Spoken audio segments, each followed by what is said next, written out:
Hello viewers, মানুষ একসময় আকাশের দিকে তাকিয়ে ভাবত সেখানে কি আছে। অজানা সেই আকাশমণ্ডলী যেন এক গভীর মোহে মানুষকে আকর্ষণ করত। 1969 সাল মানবজাতির ইতিহাসে এক নতুন অধ্যায়। চাঁদের বুকে প্রথম পদক্ষেপের মাধ্যমে আমরা প্রমাণ করেছিলাম যে সীমা বলে কিছু নেই। কিন্তু এই যাত্রা এখানেই থেমে নেই। প্রশ্ন হচ্ছে, এরপর কি? চাঁদ, মঙ্গল কিংবা মহাবিশ্বের আরও গভীরে আমাদের পরবর্তী মিশনগুলো আমাদেরকে কোথায় নিয়ে যাবে? আজ আমরা মহাকাশ অভিযানের অতীত, বর্তমান এবং ভবিষ্যৎ নিয়ে বিস্তারিত আলোচনা করব। একসাথে চলুন সময় এবং স্থানের সীমা ছাড়িয়ে। আর মহাকাশের এই অবিশ্বাস্য যাত্রা যদি আপনাকেও রোমাঞ্চিত করে, তবে নিয়মিত এরকম ভিডিও দেখতে আমাদের চ্যানেলটি সাবস্ক্রাইব করে দিন এবং পাশে থাকা বেল আইকনটি চাপতে ভুলবেন না।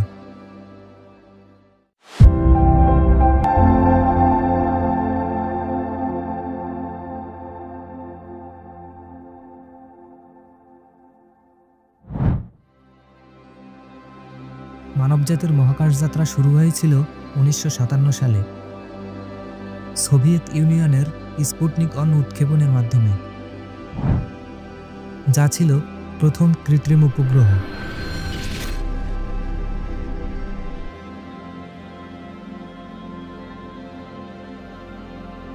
এরপর 1961 সালে ইউরি গ্যাগারিন প্রথমবার মহাকাশে যান এবং পৃথিবী প্রদক্ষিণ করেন।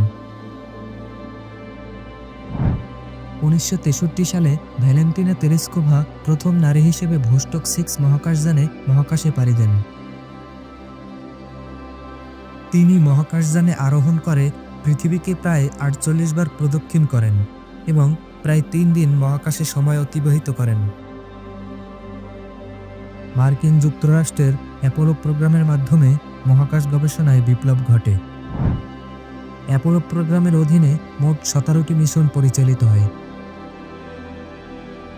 যার মধ্যে অ্যাপোলো 11 মিশনে 1969 সালে নীল আর্মস্ট্রং এবং বাজ অলড্রিন প্রথমবার চাঁদে অবতরণ করেন। অ্যাপোলো প্রোগ্রামের অন্যান্য উল্লেখযোগ্য মাইলফলকগুলোর মধ্যে রয়েছে 1968 সালে অ্যাপোলো 7-এর প্রথম সফল ক্রু মিশন, যা চাঁদের মিশনের জন্য প্রস্তুতির অংশ ছিল। এরপর অ্যাপোলো 8 1968 সালেই চাঁদের কক্ষপথে মানুষের প্রথম ভ্রমণ সম্পন্ন করে এবং চাঁদের পৃষ্ঠের ছবি তোলে।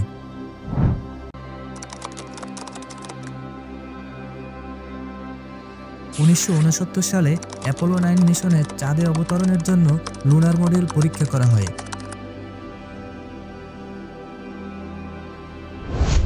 একই বছরে অ্যাপোলো 10 চাঁদে অবতরণের সম্পূর্ণ মহড়া সম্পন্ন করে, যেখানে লুনার মডিউল চাঁদের পৃষ্ঠ থেকে মাত্র 15 কিলোমিটার দূরে পৌঁছায়।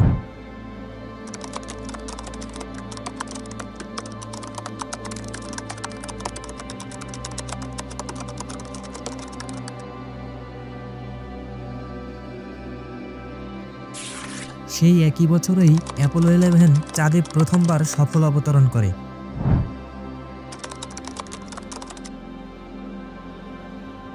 ওই বছরই অ্যাপোলো 12 চাঁদে দ্বিতীয় সফল অবতরণ করে এবং আরও নমুনা সংগ্রহ করে চন্দ্র গবেষণায় নতুন দিগন্ত উন্মোচন করে।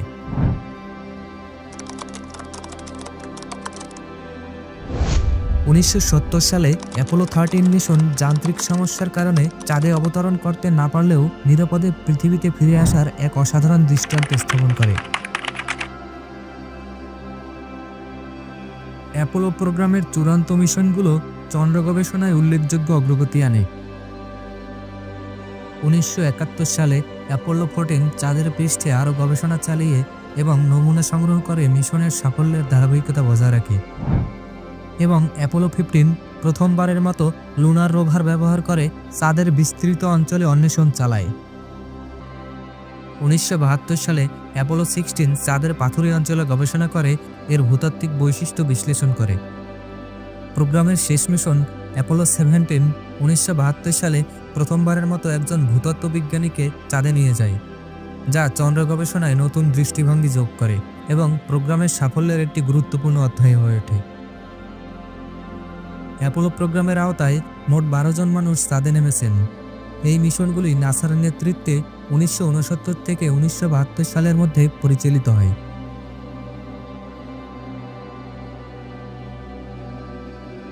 চাঁদে পা রাখা মহাকাশচারীরা হলেন নীল আর্মস্ট্রং ও Buzz Aldrin, Apollo 11, Charles Conrad ও Alan Bean, Apollo 12, Alan Shepard ও Edgar Mitchell, Apollo 14, David Scott ও James Irwin, Apollo 15, John Young ও চার্লি ডিউক, অ্যাপোলো 16, ভূতত্ত্ববিজ্ঞানী হ্যারিসন স্মিথ ও ইউজিন সার্নান, অ্যাপোলো 17।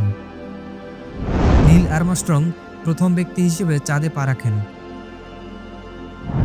এবং ইউজিন সার্নান ছিলেন চাঁদে পা রাখা শেষ ব্যক্তি।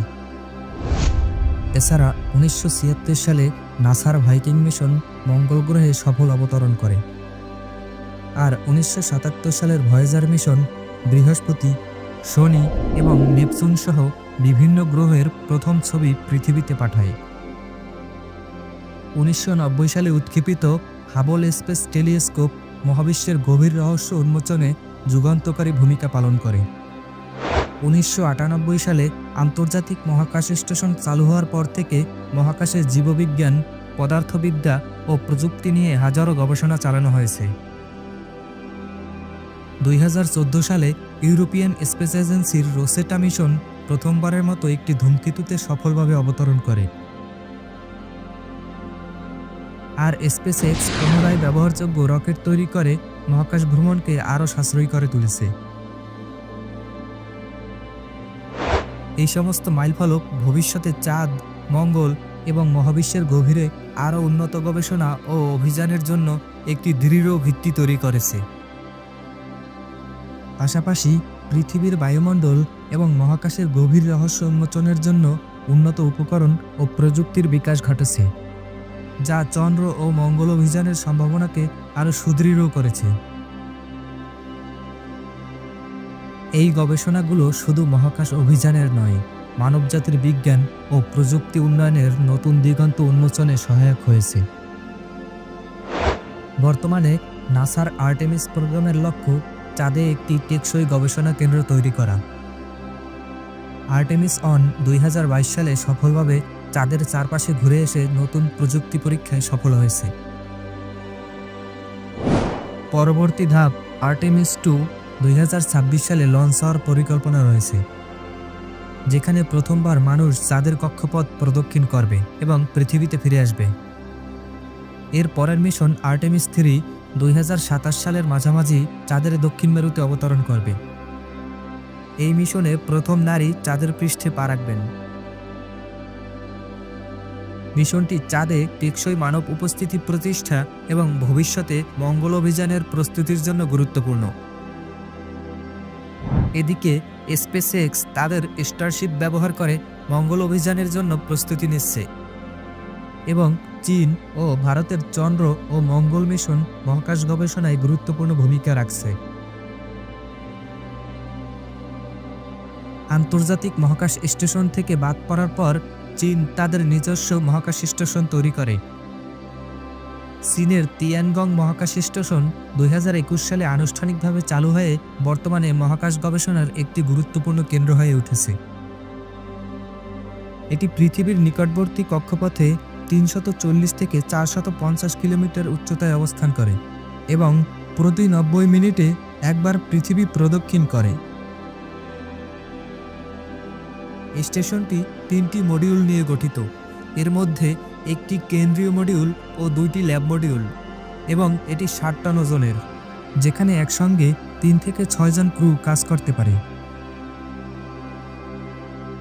এর লক্ষ্য জৈব প্রযুক্তি, পদার্থবিদ্যা ও মহাকাশ বিজ্ঞান নিয়ে গবেষণা, মাইক্রোগ্রাভিটি পরীক্ষা এবং ভবিষ্যৎ চাঁদ ও মঙ্গল অভিযানের প্রস্তুতি। আন্তর্জাতিক সহযোগিতা প্রদান করে এটি মহাকাশ গবেষণায় একটি নতুন প্ল্যাটফর্ম হিসেবে গড়ে উঠেছে।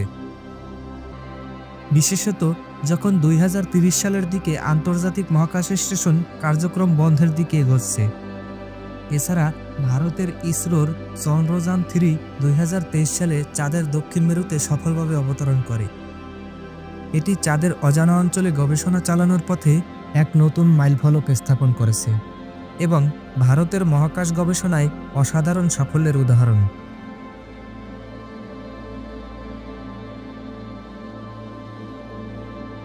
মঙ্গল গ্রহে মানুষের বসতি স্থাপন আমাদের পরবর্তী বড় পদক্ষেপ। স্পেসএক্সের পরিকল্পনা অনুযায়ী মঙ্গলে এই দশকের শেষের দিকে মানুষ পাঠানো হবে। এর পাশাপাশি নাসা এবং ইউরোপিয়ান স্পেস এজেন্সি মঙ্গল থেকে পাথরের নমুনা পৃথিবীতে নিয়ে আসতে কাজ করছে। নাসা এবং ইউরোপিয়ান স্পেস এজেন্সি মঙ্গল থেকে পাথরের নমুনা পৃথিবীতে আনার জন্য এক যৌথ মিশন চালাচ্ছে, যার নাম মার্স স্যাম্পল রিটার্ন। এই মিশনের লক্ষ্য মঙ্গল গ্রহ থেকে পাথরের নমুনা সংগ্রহ করে তা পৃথিবীতে নিয়ে আসা, যাতে বিজ্ঞানীরা মঙ্গলের ভূগোল, জলবায়ু এবং সম্ভাব্য জীবনের চিহ্ন সম্পর্কিত আরও বিশদ তথ্য পেতে পারেন। মিশনটির মধ্যে নাসা মঙ্গল থেকে নমুনা সংগ্রহের জন্য একটি রোভারের অংশে কাজ করছে এবং ইউরোপিয়ান স্পেস এজেন্সি এই নমুনাগুলো পৃথিবীতে ফিরিয়ে আনার জন্য লঞ্চ এবং রিটার্ন মিশন পরিচালনা করছে। আশা করা হচ্ছে এই মিশনটি 2020-এর দশকের শেষে বা 2030-এর প্রথম দিকে সফলভাবে বাস্তবায়িত হবে। মঙ্গল গ্রহে পানি এবং অন্যান্য সম্পদ অনুসন্ধান ভবিষ্যতের মঙ্গল অভিযানগুলোর মূল লক্ষ্য। মঙ্গলে পানির উপস্থিতি নিশ্চিত করা হয়েছে, যা ভবিষ্যতে জীবনের জন্য অত্যন্ত গুরুত্বপূর্ণ হতে পারে। তবে এই পানি তরল অবস্থায় নেই। মঙ্গলের মাটির নিচে বরফের আকারে পানি এবং পাতলা বায়ুমণ্ডলে জলীয় বাষ্পের অস্তিত্ব পাওয়া গেছে। কিছু জায়গায় সম্ভাব্য লবণাক্ত তরল পানির প্রমাণও রয়েছে। এই সম্পদ ভবিষ্যতে মঙ্গলে মানব বসতি স্থাপনে গুরুত্বপূর্ণ ভূমিকা রাখবে। পাশাপাশি চাঁদে গবেষণা কেন্দ্র স্থাপন মানব বসতির পরীক্ষার জন্য একটি বড় পদক্ষেপ, যেখানে স্থানীয় সম্পদ ব্যবহার করে দীর্ঘমেয়াদী মহাকাশ অভিযানের প্রস্তুতি নেওয়া হবে। 2030 সালের মধ্যে মঙ্গল মিশন বাস্তবায়নের লক্ষ্য নিয়ে এগোচ্ছে বিজ্ঞানীরা, যা মানবজাতির মহাকাশে বসতি স্থাপনের একটি নতুন দিগন্ত উন্মোচন করবে। মহাকাশ গবেষণায় প্রযুক্তির ব্যবহার আমাদের অসাধারণ সাফল্যের দিকে নিয়ে যাচ্ছে। পুনর্ব্যবহারযোগ্য রকেট যেমন ফ্যালকন 9 মহাকাশ মিশনের খরচ অনেকটাই কমিয়েছে, কিন্তু মহাকাশে বেঁচে থাকার জন্য খাদ্য, পানি এবং রেডিয়েশনের ঝুঁকি এখনও বড় চ্যালেঞ্জ। মহাকাশ গবেষণায় ভবিষ্যৎ পরিকল্পনার অংশ হিসেবে কৃত্রিম মাধ্যাকর্ষণ, মঙ্গলে কৃষি এবং উন্নত স্পেস স্যুট নিয়ে কাজ চলছে। কৃত্রিম মাধ্যাকর্ষণ তৈরির জন্য ঘূর্ণায়মান মহাকাশ স্টেশন নির্মাণের পরিকল্পনা করা হয়েছে, যা দীর্ঘমেয়াদী মহাকাশ যাত্রায় স্বাস্থ্য সমস্যাগুলো সমাধান করবে। মঙ্গলে কৃষি ও খাদ্য উৎপাদনের পরীক্ষায় স্থানীয় মাটি এবং পানির উৎস ব্যবহার করে টেকসই জীবনধারা গড়ে তোলার প্রচেষ্টা চলছে। পাশাপাশি উন্নত স্পেস স্যুটের নতুন ডিজাইনে রেডিয়েশন সুরক্ষার ব্যবস্থা, সহজ গতিশীলতা এবং বায়ুরোধী কার্যকারিতা নিশ্চিত করা হচ্ছে, যা মঙ্গল ও চাঁদে অভিযানের জন্য অত্যন্ত গুরুত্বপূর্ণ। মহাকাশে হাজার হাজার গ্রহ এবং ছায়াপথ আমাদের জন্য অপেক্ষা করছে।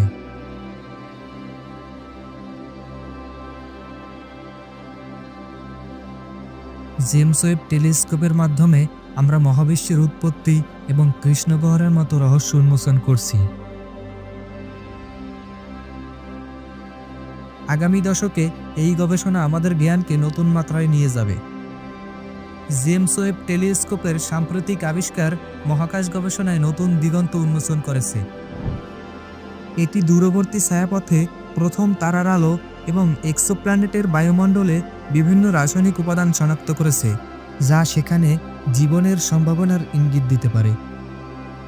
বিশেষ করে কিছু এক্সোপ্ল্যানেটে জলের বাষ্প, মিথেন এবং অক্সিজেনের মতো উপাদানের প্রমাণ পাওয়া গেছে, যা জীবনের জন্য সম্ভাব্য পরিবেশ নির্দেশ করে। পাশাপাশি মহাকাশ ভ্রমণের গতি বাড়াতে হাইপারলুপ প্রযুক্তির উন্নয়ন চলছে, যা চৌম্বক শক্তি ব্যবহার করে মহাশূন্যে দ্রুত ও কার্যকর পরিবহন সম্ভব করবে। এসব প্রযুক্তি মানবজাতির মহাজাগতিক অভিযানের ভিত্তি তৈরি করছে। মহাকাশের এই অসীম রহস্য উন্মোচনের যাত্রা এখানেই শেষ নয়, এটি কেবল শুরু। চাঁদ, মঙ্গল এবং তারও বাইরের দিগন্ত আমাদের অপেক্ষায় আছে। আপনিও হতে পারেন এই অভিযানের অংশ। চ্যানেলটি সাবস্ক্রাইব করুন, লাইক দিন এবং শেয়ার করুন, যেন আমরা একসঙ্গে আরও অজানা দুনিয়া আবিষ্কার করতে পারি। ধন্যবাদ আমাদের সঙ্গে থাকার জন্য। মহাকাশ তার বিস্ময় ভরা রহস্য নিয়ে আমাদের ডাকছে। চলুন সেই ডাকে সাড়া দেই।